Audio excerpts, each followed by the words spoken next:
এই সিও স্যারের টেলিস্কোপটা আসছে করে বিলাই দিলে তো।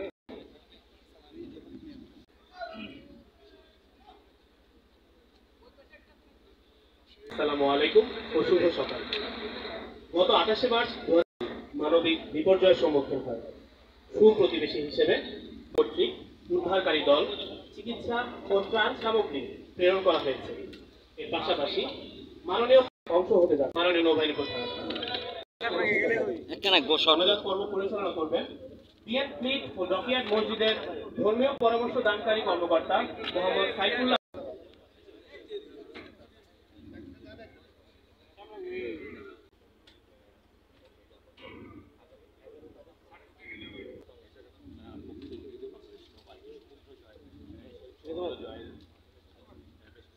মনোজাত ওভার।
অভিপ্রায় ব্যক্ত করেন। এরই ধারাবাহিকতায় ইতোমধ্যেই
গত 28শে মার্চ মিয়ানমারের বিভিন্ন স্থানে শক্তিশালী ভূমিকম্প আঘাত হানে।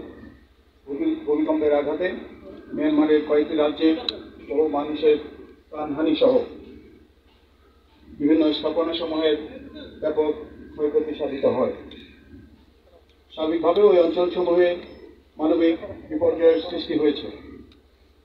ভূমিকম্প পরবর্তী জরুরি পরিস্থিতিতে ত্রাণ সামগ্রী নিয়ে মিয়ানমারে বাংলাদেশ নৌবাহিনী জাহাজ প্রেরণের জন্য অত্যন্ত অল্প সময়ের মধ্যে অন্তর্বর্তীকালীন সরকারের মাননীয় প্রধান উপদেষ্টা নির্দেশনা মোতাবেক আমরা আজকে এই জাহাজ মিয়ানমারের উদ্দেশ্যে প্রেরণের জন্য প্রস্তুত করেছি। উক্ত ভূমিকম্পে মায়ানমারের অদ্যাবধি ৩,৫০০-এর অধিক মানুষ প্রাণ হারিয়েছে এবং আহত হয়েছে ৫,০০০ জনেরও অধিক। ধ্বংস হয়েছে হাসপাতাল, ধর্মীয় প্রতিষ্ঠান সহ অসংখ্য আবাসিক ভবন। এই প্রাকৃতিক দুর্যোগে ক্ষতিগ্রস্ত মায়ানমারের জনগণের প্রতি বাংলাদেশ সরকার ও বাংলাদেশ নৌবাহিনী গভীর উদ্বেগ ও সহানুভূতি জ্ঞাপন করেছে।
চট্টগ্রাম বন্দর সারি